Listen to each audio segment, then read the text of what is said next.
பானு, அம்மா பேசுறேன். நீ என்ன கிளம்பி ஆபீஸ்க்கு போயிட்ட? அவன் இன்னைக்கு ஊருக்கு போறான்னு தெரியும்ல. போன் அவன்கிட்ட கொடு.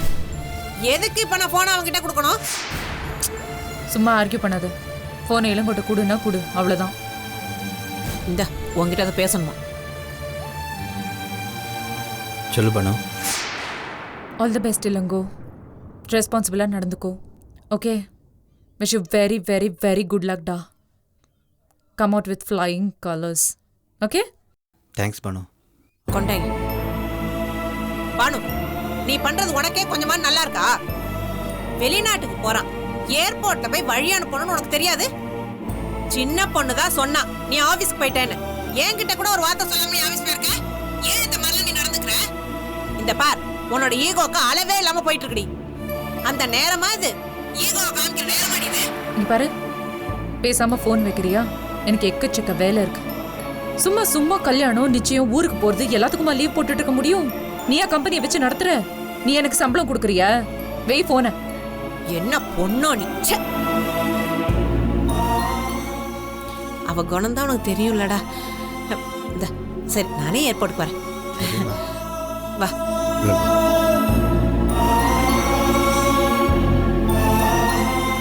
பத்திரட்டா. ஜாக்கிரதையா இருக்கும். சரி, ஓகே.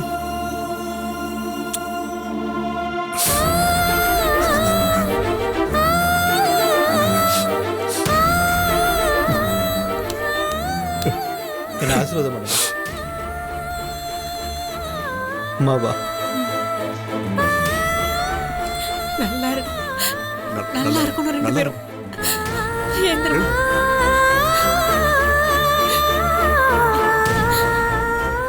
நல்லபடியா போயிட்டு வாடா.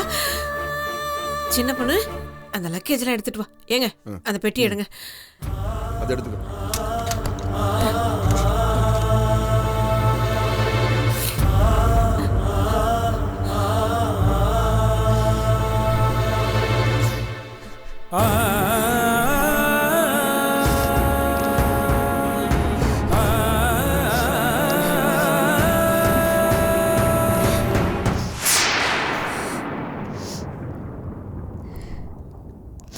ஒன்றும் ப்ராப்ளம் இல்லை, சரியா? நீ ஒன்றும் ஃபீல் பண்ணாத. இல்லைங்க, நீ தான் எனக்கு தைரியமே சொல்லணும். ஏன் எப்படி?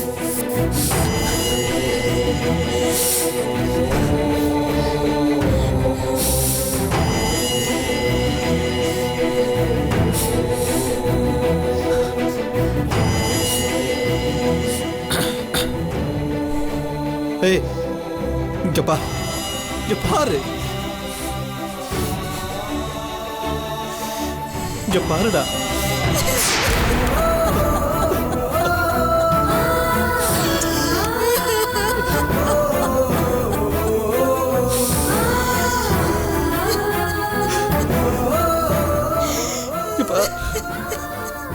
ஒன்றும் ப்ராப்ளம் இல்லை. அப்பா அம்மா எல்லாம் ஒரு பொண்ணு மாதிரி தான் பார்த்துப்பாங்க, சரியா? பானு ஒன்றும் பிரச்சனை இல்லை. பானு விஷயத்தில் மட்டும் கொஞ்சம் அட்ஜஸ்ட் பண்ணிக்கடா. இங்கே பாரு, நீ ஃபீல் பண்ணி அனுப்பிச்சா நான் எப்படி போய் சொல்லு? நம்ம 2 பேரும் பிளான் பண்ணது தானே? நீ கொடுத்த தைரியத்தில் தான் நான் மனுஷனாவே இருக்கேன். ப்ளீஸ் என்ன சந்தோஷமா அனுப்பிச்சு. நம்ம நல்லா வந்தா நம்ம குடும்பத்துக்கு தானே பெருமை. நான் எப்படி இருந்தேன் எல்லாமே உனக்கு தெரியும். கவலைப்படாதம்மா. புத்திக்கு தெரியுதுங்க, ஆனா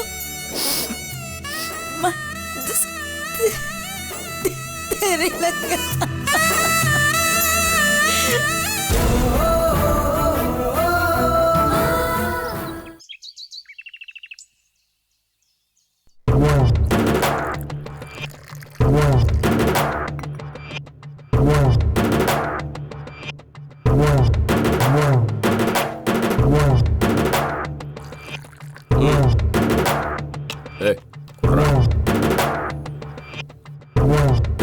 மாப்பிள்ள, ஐயோ எனக்கு வேண்டாம் மாமா.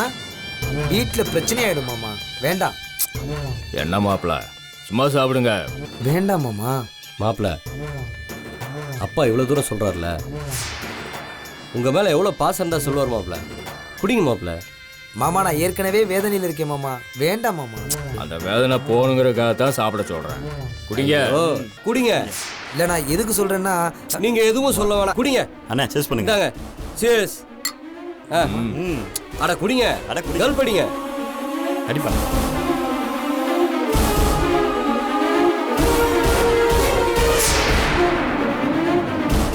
இந்நேரம் கைராசி குடும்பமே ஏர்போர்ட்ல இருக்கோம்.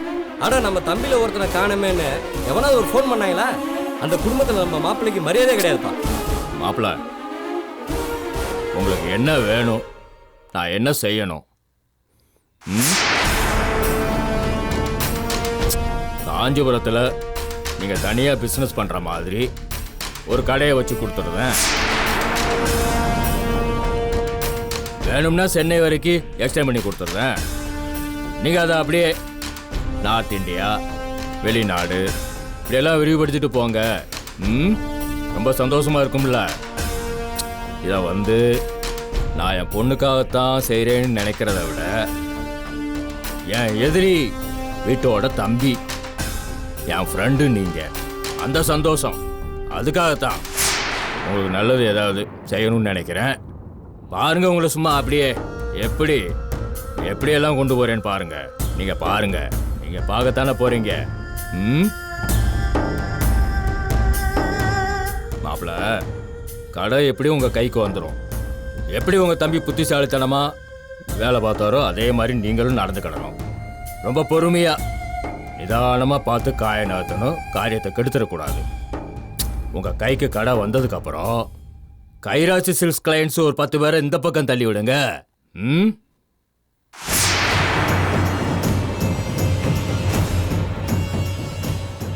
என்ன பார்க்குறீங்க? 10 கிளையன்ஸ் வச்சு என்ன பண்ணுறதுன்னு யோசனை பண்ணுறீங்களா? எனக்கு தெரியாத கிளையன்ஸா 1000 பேர் இருக்கானுங்க மாப்பிள்ள. அது பிரச்சனை இல்லை.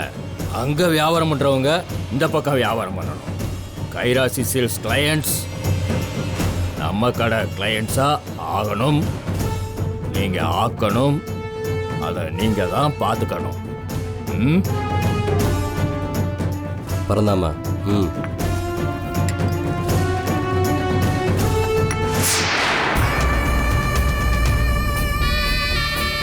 மாப்பிள்ள அடிங்க.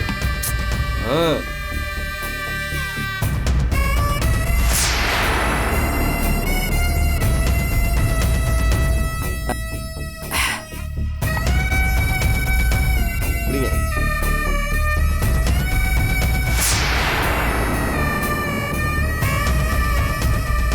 சரி மாமா, நான் செய்கிறேன்.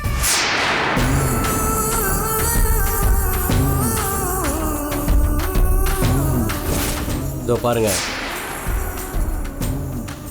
இந்த எலெக்ஷனில் உங்கள் அண்ணன் நிற்கக்கூடாது. உங்கள் அண்ணனுக்கு ஹார்ட் ப்ராப்ளம் இருக்குன்ட்டு நாங்கள் பிரச்சனையை கிளப்புவோம். அதுக்கு நீங்கள் மறைமுகமாக சப்போர்ட் பண்ணணும்.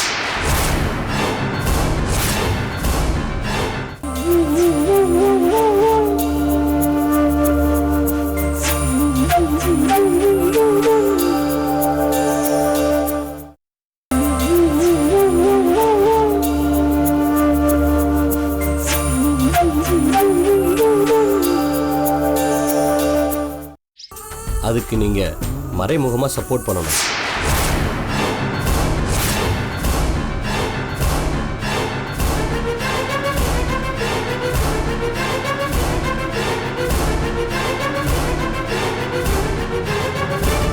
என்ன மாப்பிள்ள பார்க்குறீங்க?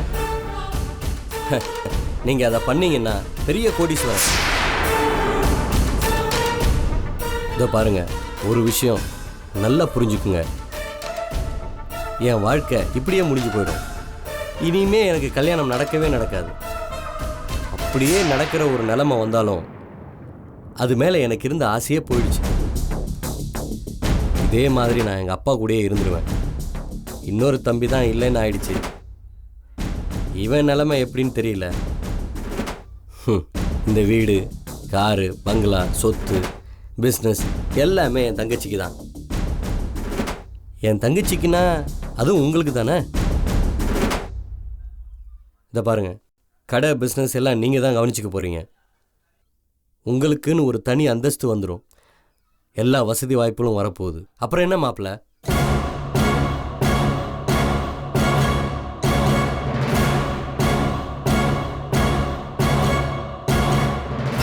இன்னும் என்ன மாப்பிள்ள யோசிக்கிறீங்க? இதை பாருங்க மாப்பிள்ள, எல்லாமே முதலடி எடுத்து வைக்கிற வரைக்கும் தான் பயம் இருக்கும், அப்புறம் வேகமாக போய்கிட்டே இருக்கும். இதை பாருங்க, நாங்கள் சொல்கிறத நீங்கள் கேட்டீங்கன்னா நீங்கள் எங்கேயோ போயிடுவீங்க. என்ன மாமா?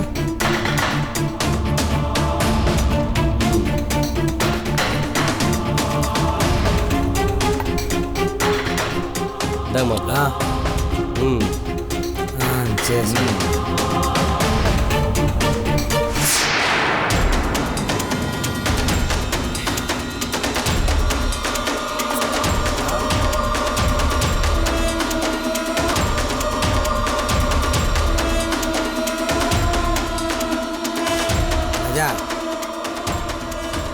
நீங்கள் சொன்னாதான் கேட்பேன், மாமா சொன்னாதான் கேட்பேன், மற்ற யாரு சொன்னாலும் கேட்க மாட்டேன்.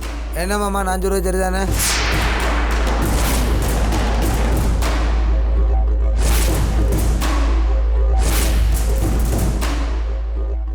சரி மச்சான், நான் கிளம்புறேன். மாமா தயம் ஆயிடுச்சு, நான் கிளம்புறேன். இன்னொரு நாளைக்கு விளாவரியா இந்த விஷயத்தை பேசுவோம். என்ன மச்சான்? பார்த்து மாப்பிள்ள, இதை பாருங்க, இது உங்க இடம், உங்க வீடு, உங்க கடை. எப்போ வேணாலும் வரலாம், எப்போ வேணாலும் போகலாம். நல்லது மாமா, நல்லது. மச்சான் நான் வரேன். சரி. நான் பத்திரமா அனுப்பிச்சிட்டு வரேன். சரிப்பா, சரிப்பா. வாங்க மாப்பிள்ள, வாங்க. பார்த்து. சின்ன மாப்பிள்ள வரேன். பார்த்து. மாமா தான் எனக்கு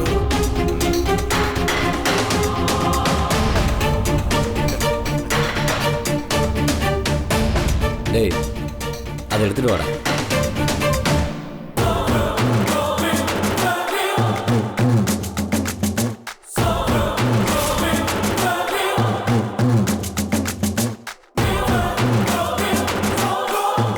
கிளியரா இருக்கான்னு ப்ளே பண்ணு.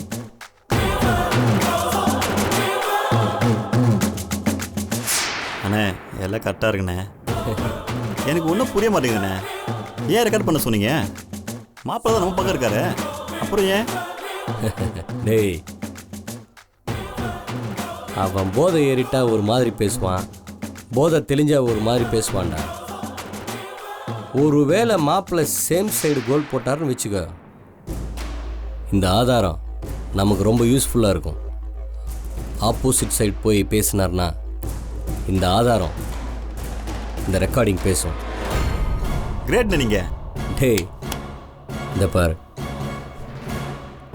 இது மட்டும் இல்லை, இன்னும் நிறையா பண்ணணும்டா. நம்மளை எதிர்த்த ஒருத்தனையும் விடக்கூடாது. அத்தனை பேருக்கும் ஆப்பு வைக்கணும். முதல்ல நம்ம உடன்பிறப்பு அவனை தூக்கணும்.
என்னாச்சு?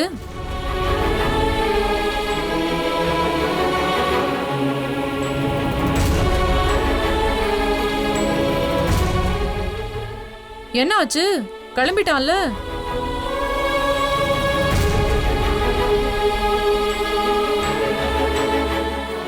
என்னாச்சுமா?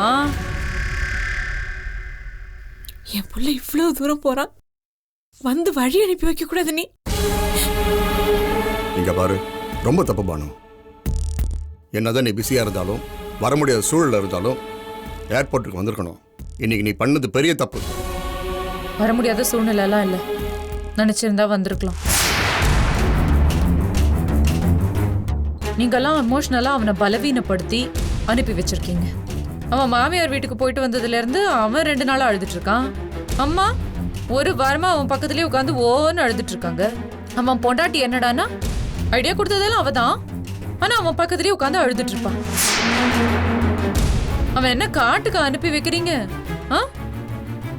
எங்க ஆபீஸ்ல ஏன் டீம்ல ஒரு பொண்ணு இன்னைக்கு யுஎஸ் போறா. ஃபர்ஸ்ட் டைமா யுஎஸ் போறா. அவ சொந்த ஊர் கோயம்புத்தூர். ஆனா அவங்க அப்பா அம்மா வழி அனுப்பி வைக்க கூட வரல. தனியா தான் ஏர்போர்ட் போய் அவளே ஃபிளைட் பிடிச்சு போறா.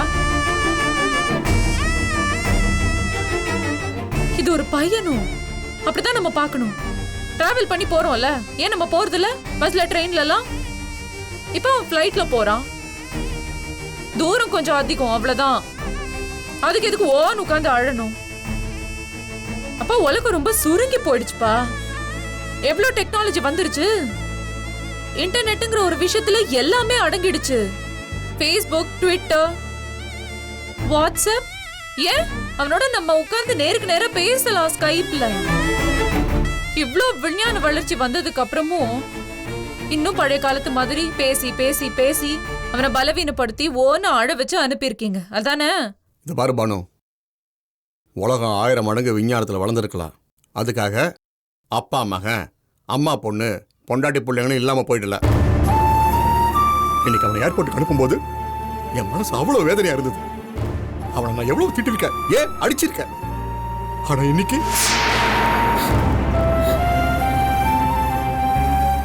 பெத்த பாசனை என்னன்னு உணர முடிஞ்சது. அப்பா இன்னைக்கு நீங்க இவ்ளோ ஃபீல் பண்றீங்கல்ல அவன் போறான்னு.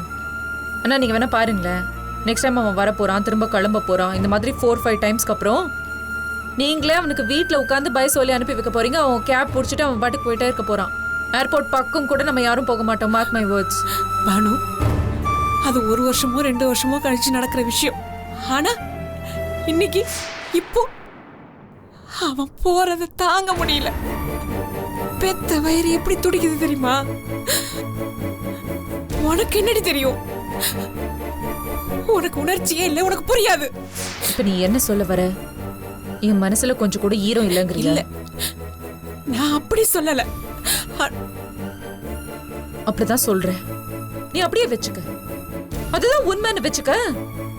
நான் எனக்காக வாழற, என்னை மட்டுமே நம்பி வாழற. அப்படியே வச்சுக்க, ஓகே? உப்பாரி வைங்க நல்லா.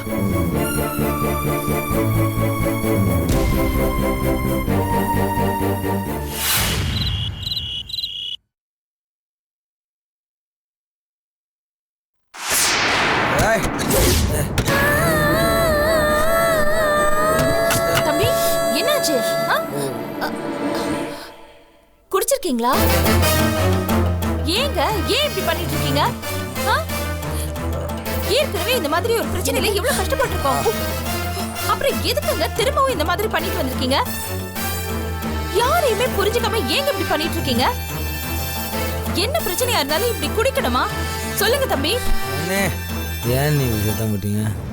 பாருங்க, தூங்கின எல்லாரையும் இங்கே வர வச்சுட்டீங்க. எல்லாம் தூங்கி தானே இருப்பாங்க. நீங்கள் பேசி எல்லாத்தையும் வர வச்சுட்டீங்க. பாருங்க, மீனாட்சி அண்ணின்னா நல்லவங்க. எப்போவுமே யாரு கூடயும் சண்டை போட மாட்டீங்க, கோவப்பட மாட்டீங்க. நீங்களே இப்படி பேசுனா நான் ஜோகத்தை யார்கிட்ட போய் சொல்லுவேன்? சொல்லு நீ குடிச்சிருக்கியா? குடிச்சிருக்கியா?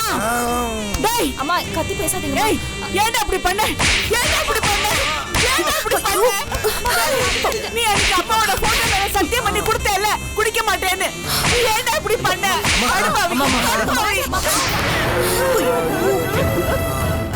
அம்மா எல்லாரும் தொழிலாளர்களை காப்பாத்துறாங்களாம்மா. எல்லாரும் உண்மையா நேர்மையா நடந்துக்கிறாங்களாம்மா. நியாயமா நடந்துக்கிறாங்களா? எல்லாரும் ஒளிச்சு மறைச்சுதாம்மா பண்றாங்க. நான் ஓப்பனா பண்றேம்மா. நான் ஒரு திறந்த புத்தகமா. என்னை எல்லாரும் பிரட்டி படிக்கலாமா. எனக்கிட்ட எந்த ரகசியமும் கிடையாது. எல்லாம் வேற மாதிரி உள்ள ஒண்ணு வச்சு வெளியே ஒரு மாதிரி எனக்கு நடிக்க தெரியாதுமா. நான் வேற மாதிரிமா. வைஜெயந்தி, என்னம்மா இதெல்லாம் இப்படி குடிச்சிட்டு வந்து நிக்கிறா? என்ன நடந்துச்சு? ஏதாவது பிரச்சனையா? சொல்லி தொலை. ஏன் இப்படி குடிச்சிட்டு தள்ளாடுற இவன்? டேய், ஏன்டா இப்படி பண்ண? என்ன கேட்க சொல்றீங்க? என்ன கேட்க சொல்றீங்க சொல்லுங்க. ஒரு தடவை குடிச்சதுக்கு பொண்டாட்டியோட பிரச்சனைன்னு எல்லாரும் சேர்ந்து எனக்கு பஞ்சாயத்து பண்ணி வச்சீங்க. இன்னைக்கு நான் வயித்தை தள்ளிக்கிட்டு வந்து நிக்கிறேன். எனக்கும் அவருக்கும் இந்த நிமிஷம் வரைக்கும் இந்த நொடி வரைக்கும் எந்த பிரச்சனையுமே கிடையாது. ஆனா இவர் மனசுல என்ன இருக்குன்னு யாருக்குங்க தெரியும்? நல்லதா இருந்தாரு, திடீர்னு இப்படி வந்து நிக்கிறாரு. இந்த வீட்ல நாங்க மட்டும்தான் ஒதுக்கப்பட்ட ஜென்மங்களாவே இருக்கோம். இந்த குடும்பத்தை காலாவதியாக்கி கோர்ட்டு படி ஏற வச்சவ அவ கால்ல போய் விழறீங்க. அவளை உச்சாணி கோம்புல கொண்டு போய் வைப்பீங்க. எங்க வார்த்தை இந்த வீட்ல எடுபடாது. எங்க பேச்ச மதிக்கவே மாட்டீங்க. இந்த குடும்பையில நாங்க யார்கிட்ட போய் சொல்றது? என் புருஷனுக்கு என்ன கஷ்டமோ என்ன கவலையோ, இவருக்கு என்ன வருத்தமோ, எல்லா மனுஷனுக்கும் ஒரு வடிகால் வேணும். இல்லனா பிரச்சனையை நெஞ்சுக்குள்ளே போட்டு குமரி குமரி நெஞ்சை வெடிச்சு செதறிடும். அவருக்கு குடிச்சா ஆறுதல் கிடைக்கும் போல. ஆனா ஒண்ணு, இந்த தடவை அவரோட இந்த நிலைமைக்கு நான் காரணம் கிடையாது. என்ன யாரும் கை காட்டாதீங்க. ஏன்டா இப்படி நடந்துக்கிற? ஏன்டா நீ குடிச்சிட்டு வந்த? சொல்லுடா, சொல்லு. எனக்கு எந்த பிரச்சனையும் இல்லைம்மா. எந்த பிரச்சனை நான் என்ன பேசினாலும் பிரச்சனை ஆகும்மா. விடுறேன். மனசுக்குள்ள 1000 இருக்குமா. எல்லாத்தையும் நான் சொல்ல முடியாதுமா. நான் பேசுவேம்மா. என் காலம் வரும்போது நான் எல்லாத்தையும் பேசுவேம்மா. அப்ப நான் பேசுறது நீங்க எல்லாரும் கேட்பீங்க. ஆனா நம்புவீங்களான்னு எனக்கு தெரியாதுமா. ஆனா புரிஞ்சுவீங்களான்னு கூட எனக்கு தெரியாதுமா. புரியாரம் பேசி காத்தோட போச்சுன்னு யாரும் நினைச்சிடாதீங்க. ராஜேந்திரா, என்னடா என்ன ஆச்சு? ஏன் இப்படி குடிச்சிட்டு வந்து நிக்கிற? நம்ம குடும்பத்துல இப்படி யாருமே பண்ணது கிடையாது. நீ மட்டும் ஏன் இவ்ளோ கேவலமா நடந்துக்கிற? நீ எனக்கெல்லாம் சொல்லாதடா புத்தி. நீ எனக்கு சொல்றிய? வாய மூடா. உனக்கு என்னடா தகுதி இருக்கு என்ன வச்சு பேச? ஏதாவது பேசுனா அப்புறம் நான் மனுஷனாவே இருக்க மாட்டேன்டா. என்ன ராஜேந்திரா, ஒரு சமயம் நல்லா பேசுற, ஒரு சமயம் எந்த மாதிரி பேசுற? உனக்கு என்னதான் ஆச்சு? மூளைகளை குழம்பிடுச்சா? இல்ல யாராவது ஏதாவது சொல்லி கொடுத்து இப்படி பண்றியா?